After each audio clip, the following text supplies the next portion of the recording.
College டைமில் தான் முதல்ல இந்த ஸ்னாப் சேட்டை ஏற்றினேன். அப்போ ஸ்னாப் சேட்டில் நம்மளுக்கு ஃபோட்டோ வரும், நம்ம ஃபோட்டோ அனுப்புவோம், அந்த பழக்கங்கள்லாம் இருக்கும். அப்போ திடீர்னு பார்த்தா என் ஃப்ரெண்டு ஒருத்தன் கருப்பு கலரில் ஒரு ஃபோட்டோ அனுப்பிச்சிருந்தான்.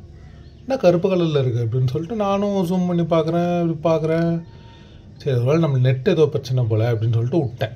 அப்படியே காலங்கள் கடந்து போது நிறைய பேர் அந்த கருப்பு ஃபோட்டோ அனுப்புகிறாங்க. ஒன்றுமே புரியல எனக்கு. என்ன கருப்பு ஃபோட்டோ, எதுவும் நம்ம ஃபோனில் ஏதாவது பிரச்சனையா என்னன்னு தெரியலன்னு பார்த்தா, ஆனால் ஆத்தான்ற மாதிரி அது ஒரு இதுவான். அதாவது ஸ்ட்ரீக் ஃபாலோ பண்ணுறதுக்காக வந்து ஃபோட்டோ அனுப்புறதுக்கு போல் அந்த கருப்பு கலர் ஃபோட்டோ அனுப்புகிறாங்க. நான் என்ன கேட்குறேன், ஒரு ஃபோன் எடுக்கிறோம், உனக்கு ஸ்ட்ரீக் ஃபாலோ பண்ணணுன்னு தோணுது, அதுவே இங்கே 5 பைசாவுக்கு யூஸ் இல்லை, சரி பண்ணுறீங்க. ஆனால் ஃபோட்டோ எடுக்கணும்னு முடிவு பண்ணிட்டீங்கன்னா ஃபோன் எடுக்கிறீங்க, சச்சக்கு என்ன கருமத்தையோ எடுத்து அனுப்ப வேண்டியதானே.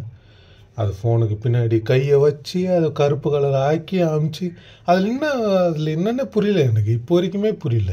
என்னன்னே தெரில. அனுப்பாதீங்க, தயவு செஞ்சு அனுப்பாதீங்க. ஒரு மாதிரி டென்ஷன் ஆகுது அதை பார்த்தாலே, அந்த கருப்பு கலர் ஃபோட்டோ பார்த்தாலே ஒரு மாதிரி டென்ஷன் ஆகுது. தயவு செஞ்சு அனுப்பாதீங்கண்ணே.